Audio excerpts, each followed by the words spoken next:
Party keeps on rolling. So very exciting. Next up, she is an accomplished leader at the intersection of social impact and emerging technologies with a speciality in blockchain and digital asset technology.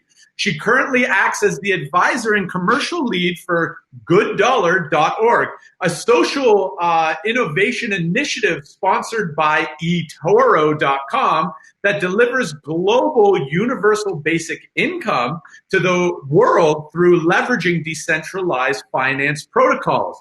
Prior to moving into the blockchain and digital asset space, her background was as growth and marketing leader for enterprise technology companies in the field of big data, and something that's right up my alley, artificial intelligence. She holds an MA in global political economy and business from the Fletcher School at Tufts University, and a BA in philosophy from Dartmouth College. Please put your virtual hands together for the advisor and commercial lead at GoodDollar.org, Anna Stone. Anna, welcome. Thank you so much for the lovely introduction. And with that, I'm going to go to my presentation.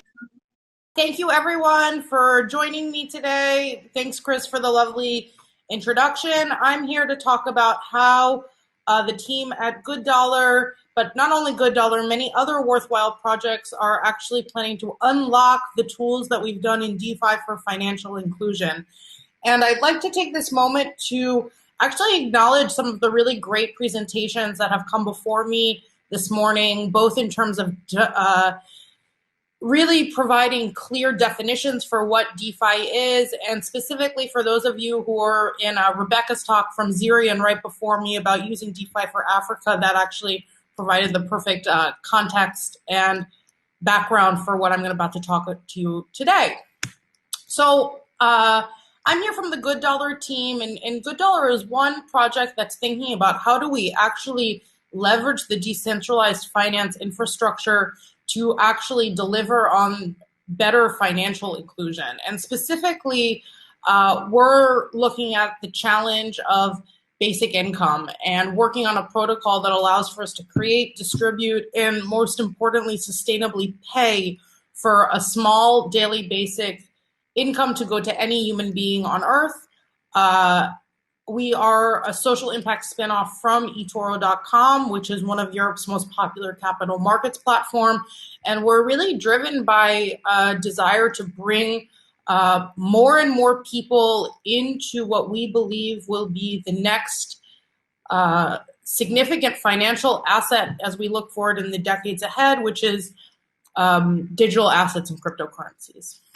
So really quickly, what is universal basic income? This is a long-standing idea that's been around since the 16th century that has very recently moved from, I would say, the utopian fringe of policy and economic policy into mainstream policy discussion, particularly as a result of the economic fallout that we see as a result of the coronavirus pandemic. Basic income has become really a widely discussed policy across South Africa, the United States, the EU, and it's the idea of providing everyone with a small periodic cash payment that people receive on an individual level that's unconditioned and universal regardless of employment status, behavior, social standing, etc. And while different pilots that assess the efficacy of basic income are still quite initial, every single pilot to date, of which we have over 50 that have been done, have been proven to improve the mental, emotional, and physical security of the participants in it. And so, as was mentioned in a few talks this morning, I'm going to show you a figure that shouldn't surprise many of you. Fintech and mobile penetration hasn't translated into financial inclusion. Over 1.7 billion people on this earth remain unbanked. That means they're without access to the financial services and products that are actually the pathway to a lot of safety, financial stability, security, and potential wealth creation that many of us here at this event here enjoy. And if you're like me and have been working in this space for a while, we've probably all been heard no shortage of claims about how the magic blockchain is going to suddenly solve for financial inclusion and be the be all come all in terms of solving these challenges. Now, I'm being a little bit facetious here, but actually this is with good reason, because blockchain is a meaningful and solution when it comes to challenges of access, whether it's geographical or cultural, trust and transparency regarding transactions or the value of the money supply, transaction and settlement expenses, particularly in the use case of remittances, but many others. And of course, identity, where identity remains a real challenge in dealing with populations that might be lacking government-issued ID, and such as passports or tax records. And these are real prohibiting factors that blockchain potentially is the solution that can overcome. However, it seems like we're still in a moment where we've heard a lot of hype but have seen very little action. And those of us who are working in this space, we know in our hearts that there's relatively very few of us that actually have access to these new currencies that are built on public blockchains, and even fewer of us actually have the knowledge in terms of how to use them effectively, safely, and responsibly. But while it's easy to feel frustrated and potentially impatient, I think it's really important to remember why we're here. And for us at GoodDollar, that actually is focusing on the issue of income and equality. And the reality is that the richest 1% of people on this planet have more than twice as much wealth as the bottom 88%. And that includes those of us who are in this virtual room and event today. And the stats from the World Bank continue to show that inequality and financial instability persists for the vast majority of the global human population on Earth, which means that we actually have a huge opportunity to make impact. 80% of the population survives on less than $10 a day, 50% on less than $5, 10% living in extreme poverty on less than $2. And this means that despite maybe our impatience and frustration, there is a tremendous opportunity to make a real impact on these populations and for the so-called magic blockchain to actually deliver. And when we look at a traditional adoption curve, where we are today actually makes sense. So the technology adoption curve is a business school theory that posits that it takes 25 to 40 years for an innovation to actually be adopted and accepted into the market. And what we see here is that we actually are really quite early on in this process. Bitcoin was only invented in 2009. And on this chart, I actually begin with 2015, which is the year that Ethereum was launched and created. This is, what I'm estimating to be at best the birth date of decentralized finance. I think many of us in this conference would agree that DeFi has emerged as the killer app on Ethereum, with over $4 billion of value now currently locked in smart contracts that serve DeFi applications. And at best, we see that just now in 2020, are we actually beginning to enter into the early adopters phase of the innovation curve. Looking ahead, we see and we know from working in this space that there is a significant chasm to be overcome until we actually begin to reach the early majority or mass market of users, which we are all clamoring to get to. And so it's very clear that we're still in the early days of DeFi. But I think it's useful to analyze really where we are. And so I started my talk mentioning income inequality, and I think it's important that we take stock of where we are too in terms of the new money, right? In terms of existing Ethereum users and distribution. And what we see is that even when we account for the major exchanges and the protocol smart contracts that hold the majority of ETH, the top 10,000 holders of Ethereum still hold over 57% of the existing supply. And the median account of ETH held in one of those wallets is equivalent to well over $300,000. So this reflects that the majority of value still remains in the hand of very few and in concentrated amounts. These are the whales of ETH, or when we compare it to our conventional economy, the 1%, right? So for those of us working in this space, I think it's important to acknowledge that it's not a given that the blockchain technology alone will solve for these issues. In fact, that we are actually at risk for the same modalities of wealth inequality and lack of wealth distribution to be carried over from our conventional financial systems to the new finance and the new money that we hope to build on public blockchains.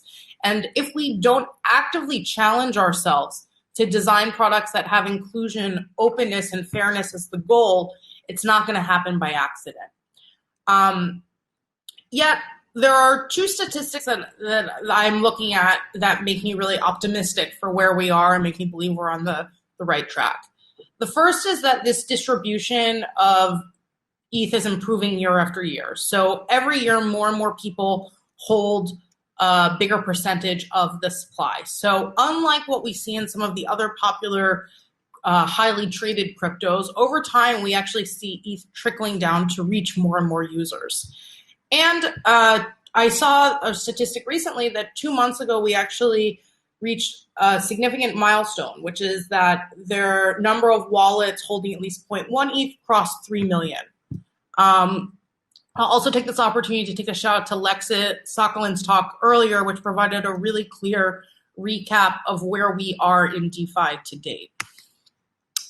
So continuing then, and we think about the innovation adoption curve and the chasm, the question is then, how are we actually going to design products that focus on inclusion and impact? And this is part of GoodDollar. This is really part of our design process, is challenging ourselves to think of how do we use smart contracts as a tool that allows us to design a system that's as inclusive as possible. And I'd say we're really attacking this from two angles. The first is focused off of designing new economies that reward new types of incentives. Specifically, how do we build economies that reward circulation and distribution and self-governance in contrast to hoarding of capital and wealth? And second, it's about access. Digital and mobile connectivity is not enough. It's only a part of it. Critically, how do we actually make beautiful, useful products that are easy, intuitive, safe, and secure for the majority of people to use? And any of us who are working with the existing DeFi products today, we know that the UX UI experience is improving, but still has quite a way to go. So our focus is actually on the idea of building a trickle-up economy. And if we think, and I'll explain a little bit more about what I mean by that. So when we think back to the 80% of people on this planet who are living on less than $10 a day, the question is, how do we actually create systems that empower them to do more with money as a tool? Typically, in these economies, we see communities in recession. The people are there. They are like you and me. They have demand. The demand is actually there. They want to buy things. They want to send their children to school. They want to purchase more goods and services. The goods and services are there. There are vendors, budding entrepreneurs, and plenty of places where currency could be spent. What is missing is the money. So this is actually a challenge. The problem is actually on liquidity, if you will. So then the solution, or our theory of change, is that the goal should be to put liquidity into the hands of people, and that by doing so, we will enable these people to unlock the unrealized commerce and demand that is inherent in these economies. This is actually, there are many economists who are saying this, not just us. One of the most famous is Bernard Lietaer, who is a great inspiration to us and many others in the complementary currency space. But this is why we've built a model that enables any human who wants to actually claim good dollars every day. And this is why we believe that if we give a small amount of good dollars to the individuals that are in these populations, in these fiat cash-strapped communities, GoodDollar will emerge as a complementary currency that will unlock that pent-up demand and facilitate and encourage local commerce and barter. So let's get a little bit into the how of what we're doing. And so the way we think about it is in using and integrating the best of the emerging decentralized finance tools to actually deliver on a system that adheres to this theory of change, if you will. So I like to call it a DeFi salad, if you will. So we're using some of the most proven tools across this emerging ecosystem, such as stablecoins, such as the concept of staking and yield protocols, automated market makers, which allow for low market cap tokens to be instantly liquid, regardless of whether or not they're listed on major exchanges, emerging tools such as DAO for self-governance, and sidechains that actually cover the transaction costs, and thinking about how do we integrate all of these tools into one solution that delivers on our theory of change. So now everyone wants to know, of course, where does the money come from? And so as I mentioned, we're all about leveraging the smart contract ecosystem in order to deliver a global basic income to the world. So GoodDollar is actually providing the pipes that wrap around the main tools from DeFi to deliver our basic income economy. And so what we encourage is we're using proven staking and lending protocols such as Compound, Aave, and others that produce value to create and we use that value to create a reserve-backed basic income currency that can be distributed every day. It's critical to note that we're incentivizing people with capital to stake their capital to the GoodDollar ecosystem.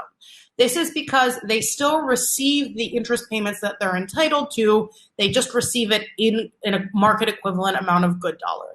This is key to us actually launching a sustainable system that provides an ongoing incentive to supporters to stake more money towards the system. And this is how we plan to have a system that scales and grows over time. That was a really fast explanation that touches on lots of different elements. So if you're interested to learn more, we have a video that recaps this on our YouTube. Our white paper's coming out in a few weeks. And of course, feel free to come to me with questions. The second question is the question of access. And how do you actually reach as many people as possible in an easy way So what we've done is designed a simple digital wallet that is very much focused on access and reaching those target populations that I mentioned before. First of all, social login, no private key. You can create an account with any Facebook, Google account, etc. Second, dealing with the question of identity. One human, one basic income account. And the way that we do this is done via an anonymous Face ID system, where the way you claim your income is you show your face and prove that you're a live, unique human being. Really critically, this is important because it means that one smartphone can actually serve thousands of users. So when we think of these communities that might be living under $5 a day, we can't take for granted smartphone connectivity. And this is a way that we bridge this gap and enable more users to access GoodDollars. And ultimately, I believe that this will create one of the easiest onboardings into digital assets yet. I mean, I even have my parents signed up and using this. So we're really excited for the potential of what this can do and the number of people we can reach. This is how we're thinking of building our basic income economy that serves billions of people, that's based off of leveraging DeFi tools. On the claimer side, we believe that we're providing an on-ramp into digital assets for those who need it, where GoodDollar will act as a useful complementary currency to conduct commerce and barter. And for those who want to support bottom-up economies, we're providing a market incentivized solution for those with capital to actually do good and do well while doing good with their crypto. Ultimately, I think the stake for good models, like the one we outlined here today, is the potential to transform impact as an industry for individuals and corporations on a large scale in use cases that we haven't even imagined yet. So what's next? We're about to launch our smart contracts. Soon after that, we'll be announcing our first major corporate staking partner who will be staking for good to kickstart the GoodDollar economy. In the app, we will continue to add more features and functionalities to facilitate peer-to-peer commerce. And of course, we're always looking for vendor partnerships for where more and more places for people to use their GoodDollars, specifically in the field of telecom and health. And if that sounds interesting and you want to learn more, of course, come to me. With that, thank you very much. So one of the questions we had was, if someone doesn't have access to a smartphone, what's the options? So first of all, it's a web app. So if you have any access to an internet connection at all through an internet cafe, you can also log in and claim that way. And second of all, we're also working actively to build out the USSD version of this that would allow for non-smartphone users to be able to participate as well. Okay. And then thank you for that. Appreciate that. And then I think it's more a comment than anything else from Spiros. So if someone's broke, they cannot really participate. So I think, if someone is fully broke with no access to anything, then yes, you're right. They will be left out of the system. I would posit to say that, our initial target is really focused off of the 1 billion users that are mobile and internet connected, but still are unbanked, if you will. So that's actually the target that we're going for initially. And as I mentioned before, we're just getting started. We're just launching. So we have a long roadmap in terms of how we reach more and more people that are, I would say, at lower and lower income levels, if that makes sense. Perfect. Okay, thanks for that. Sure. So we'll just cut this here, but thank you, everybody. It's been fantastic. Thank you, Anna. Appreciate it. Thank you very much. See you guys after the break.